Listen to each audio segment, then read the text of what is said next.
মধ্যপ্রাচ্যের উত্তপ্ত পরিস্থিতির মধ্যেই হঠাৎ কেন এই গুরুত্বপূর্ণ ফোন আলাপ? কি এমন ঘটেছে পর্দার আড়ালে যা বিশ্ব রাজনীতিকে নতুন মোড়ে নিয়ে যেতে পারে?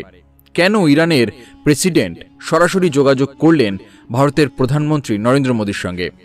এই ফোন কি শুধুই কূটনৈতিক সৌজন্য, নাকি এর ভেতরে লুকিয়ে আছে এক বড় বার্তা যা ভবিষ্যতের শক্তি সমীকরণ বদলে দিতে পারে? আসুন আজকে এই তথ্যই আপনাদের সাথে ভাগ করে নেব এই ভিডিওটির মাধ্যমে। নমস্কার বন্ধুরা, ভারত দর্শন চ্যানেলে আপনাদের সকলকে স্বাগত জানাই। একদিকে বাড়তে থাকা সংঘাত, অন্যদিকে শান্তির প্রস্তাব। এই দুই বিপরীত বাস্তবতার মাঝে দাঁড়িয়ে তৈরি হচ্ছে এক রুদ্ধশ্বাস কাহিনী। কি সেই শর্ত যার সামনে এনে ইরান বিশ্বকে চমকে দিয়েছে? আর কেন এই আলোচনাকে ঘিরে এতটা আগ্রহ আন্তর্জাতিক মহলে? আজকের এই ভিডিওতে আমরা খুঁজে দেখব সেই অজানা দিকগুলো, যেখানে প্রতিটি তথ্য, প্রতিটি ইঙ্গিত আর প্রতিটি সিদ্ধান্ত মিলে গড়ে তুলেছে এক নতুন কূটনৈতিক গল্প, যা আপনাকে শেষ পর্যন্ত দেখতেই হবে। তবে তথ্যগুলি সম্বন্ধে জানবার আগে আপনারা যারা এই চ্যানেলে নতুন, তারা অবশ্যই চ্যানেলটি সাবস্ক্রাইব করুন এবং বেল বাটনে প্রেস করুন এরকম আরও অনেক নতুন ভিডিও নোটিফিকেশন পেতে। ভিডিওটি দেখে ভালো লাগলে অবশ্যই লাইক করবেন এবং সবাইকে শেয়ার করবেন, যাতে তারাও ভিডিও দেখে উপকৃত হয়। কমেন্টে জয় হিন্দ ও জয় ভারত লিখতে ভুলবেন না। এবার চলুন বিষয়টি বিস্তারিতভাবে জেনে নেওয়া যাক। মার্চ 21-এর সেই সন্ধ্যায় যখন অধিকাংশ মানুষ তাদের দৈনন্দিন জীবনে ব্যস্ত, ঠিক তখনই ঘটে যায় এক গুরুত্বপূর্ণ কূটনৈতিক সংযোগ। ফোনের অপর প্রান্তে ছিলেন ইরানের প্রেসিডেন্ট, আর এপাশে ভারতের প্রধানমন্ত্রী নরেন্দ্র মোদী। এই সংলাপ ছিল শুধু সৌজন্য বিনিময়ের মধ্যে সীমাবদ্ধ নয়, বরং এর মধ্যে লুকিয়ে ছিল গভীর বার্তা, ভবিষ্যতের সম্ভাব্য সমীকরণ এবং আঞ্চলিক শান্তির এক নতুন রূপরেখা। এই ফোন আলাপে ইরানের পক্ষ থেকে স্পষ্ট করে জানানো হয়, অঞ্চলে চলমান সংঘাতের অবসান ঘটাতে হলে প্রথম শর্ত হল যুক্তরাষ্ট্র এবং ইসরায়েলের সমস্ত আক্রমণাত্মক পদক্ষেপের অবিলম্বে সমাপ্তি। শুধু তাই নয়, ভবিষ্যতে এমন ঘটনার পুনরাবৃত্তি না হওয়ার জন্য একটি শক্তিশালী এবং বিশ্বাসযোগ্য গ্যারান্টির কথা উল্লেখ করেন প্রেসিডেন্ট পেজেশকিয়ান। এই বক্তব্যের মধ্যে স্পষ্ট হয়ে যায়, ইরান এখন শুধুমাত্র প্রতিক্রিয়া দেখাতে চায় না, বরং একটি স্থায়ী সমাধানের পথ খুঁজছে। অন্যদিকে প্রধানমন্ত্রী নরেন্দ্র মোদী এই আলোচনায় অত্যন্ত ভারসাম্যপূর্ণ এবং কৌশলী অবস্থান গ্রহণ করেন। তিনি একদিকে যেমন ঈদ ও নওরোজ উপলক্ষে শুভেচ্ছা জানান, তেমনি অন্যদিকে অঞ্চলে গুরুত্বপূর্ণ অবকাঠামোর উপরে হামলার বিষয়ে গভীর উদ্বেগ প্রকাশ করেন। তার বক্তব্যে উঠে আসে একটি গুরুত্বপূর্ণ দিক: এই ধরনের হামলা শুধু একটি দেশের ক্ষতি করে না, বরং পুরো অঞ্চলের স্থিতিশীলতা নষ্ট করে এবং বিশ্বব্যাপী সাপ্লাই চেনের উপরে নেতিবাচক প্রভাব ফেলে। বিশেষ করে স্ট্রেইট অফ হরমুজের নিরাপত্তা নিয়ে ভারতের উদ্বেগ অত্যন্ত তাৎপর্যপূর্ণ, কারণ এই সামরিক পথটি ভারতের জ্বালানি আমদানির জন্য অত্যন্ত গুরুত্বপূর্ণ। এখানে কোনো ধরনের অস্থিরতা তৈরি হলে তা সরাসরি ভারতের অর্থনীতি এবং জ্বালানি নিরাপত্তার উপরে প্রভাব ফেলতে পারে। তাই মোদির পক্ষ থেকে ফ্রিডম অফ নেভিগেশন এবং নিরাপদ শিপিং লেন বজায় রাখার আহ্বান ছিল সময়োপযোগী এবং দূরদর্শী। এই আলোচনার আরেকটি গুরুত্বপূর্ণ দিক ছিল ইরানের প্রস্তাবিত আঞ্চলিক নিরাপত্তা কাঠামো। প্রেসিডেন্ট পেজেশকিয়ান একটি এমন ফ্রেমওয়ার্কের কথা বলেন, যেখানে পশ্চিম এশিয়ার দেশগুলো নিজেদের মধ্যে সমন্বয় করে শান্তি ও স্থিতিশীলতা বজায় রাখবে, বাইরের কোনো শক্তির হস্তক্ষেপ ছাড়াই। এই প্রস্তাব আন্তর্জাতিক কূটনীতিতে একটি নতুন দৃষ্টিভঙ্গি তুলে ধরে, যেখানে স্থানীয় দেশগুলো নিজেদের সমস্যার সমাধান নিজেরাই করতে চায়। এই প্রেক্ষাপটে ব্রিক্সের ভূমিকার কথা উল্লেখ করা হয়। ইরান আশা প্রকাশ করেন যে ভারতের সভাপতিত্বে ব্রিক্স একটি স্বাধীন এবং কার্যকর ভূমিকা পালন করতে পারে, যা এই সংঘাতের অবসান ঘটাতে সাহায্য করবে। এটি ভারতের জন্য একটি গুরুত্বপূর্ণ সুযোগ, যেখানে দেশটি তার কূটনৈতিক দক্ষতা ও বৈশ্বিক নেতৃত্বের পরিচয় দিতে পারে। এদিকে ইরানের পক্ষ থেকে মার্কিন প্রেসিডেন্ট ডোনাল্ড ট্রাম্পের বক্তব্যকে প্রত্যাখ্যান করা হয়, যেখানে বলা হয়েছিল যে এই সংঘাতের মূল উদ্দেশ্য ইরানকে পারমাণবিক অস্ত্র অর্জন থেকে বিরত রাখা। প্রেসিডেন্ট পেজেশকিয়ান পুনরায় উল্লেখ করেন যে ইরানের নেতৃত্ব বরাবরই শান্তিপূর্ণ পারমাণবিক কর্মসূচির পক্ষে এবং তারা কখনোই পারমাণবিক অস্ত্র তৈরি করতে চায়নি। এই বক্তব্য আন্তর্জাতিক সম্প্রদায়ের কাছে একটি স্পষ্ট বার্তা।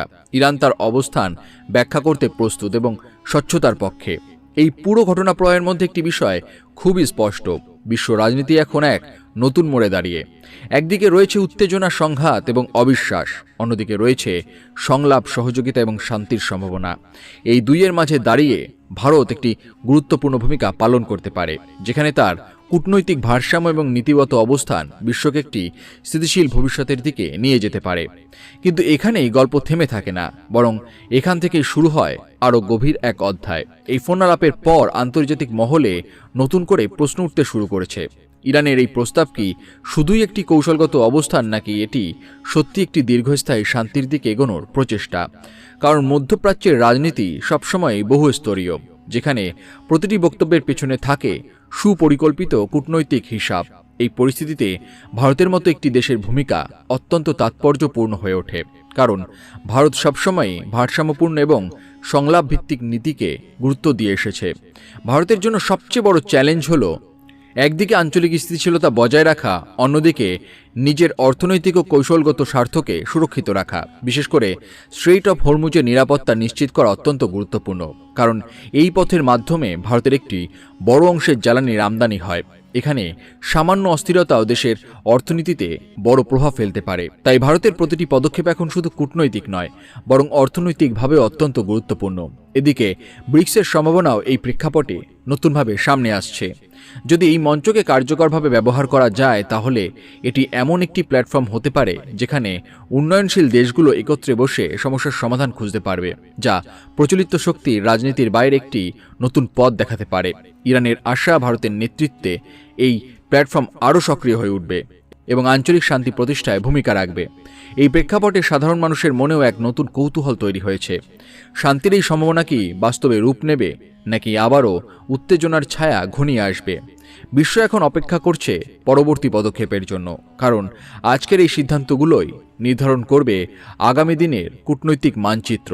বিশেষজ্ঞরা মনে করছেন, যদি সংলাপের এই ধারা বজায় থাকে, তাহলে ধীরে ধীরে একটি স্থিতিশীল পরিবেশ গড়ে উঠতে পারে। তবে প্রতিটি পদক্ষেপই হবে অত্যন্ত গুরুত্বপূর্ণ এবং সংবেদনশীল। এখন সময় বলে দেবে এই উদ্যোগ সত্যি ইতিহাসের মোড় ঘুরিয়ে দিতে পারবে নাকি পারবে না। সবশেষে এই পুরো ঘটনা প্রবাহ আমাদের একটি গুরুত্বপূর্ণ বার্তা দেয়। বিশ্ব রাজনীতি এখন দ্রুত পরিবর্তনের পথে। এখানে শুধু শক্তি নয়, বরং কৌশল, সংলাপ এবং পারস্পরিক আস্থাই হয়ে উঠছে মূল চালিকা শক্তি। এই ফোনালাপ হয়তো একটি ছোট পদক্ষেপ, কিন্তু এর প্রভাব হতে পারে অনেক বড়।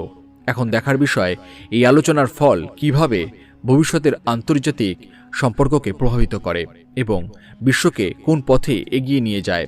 এই গল্প এখানেই শেষ নয়, বরং এটি একটি নতুন অধ্যায়ের সূচনা, যেখানে প্রতিটি সিদ্ধান্ত, প্রতিটি আলোচনা এবং প্রতিটি পদক্ষেপ ভবিষ্যতের বিশ্ব ব্যবস্থাকে প্রভাবিত করবে।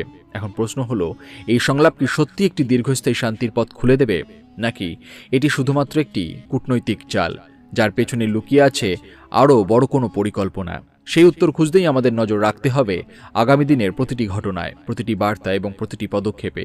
শেষ পর্যন্ত এই পুরো ঘটনাটি আমাদের মনে করিয়ে দেয়, বিশ্ব রাজনীতি শুধুমাত্র শক্তির খেলা নয়, বরং এটি বিশ্বাস, কৌশল এবং সময়ের সঠিক ব্যবহারের এক জটিল সমীকরণ। আর সেই সমীকরণের মধ্যেই লুকিয়ে আছে আগামী দিনের পৃথিবীর রূপরেখা। আপনাদের এই বিষয়ে কি মতামত, সেটি অবশ্যই কমেন্ট করে জানাতে ভুলবেন না। ভিডিওটি দেখে ভালো লাগলে অবশ্যই একটি লাইক করবেন এবং সবাইকে শেয়ার করবেন, যাতে তারাও ভিডিও দেখে উপকৃত হয়। কমেন্টে জয় হিন্দ ও জয় ভারত লিখতে ভুলবেন না। সবাই ভালো থাকুন এবং সুস্থ থাকুন।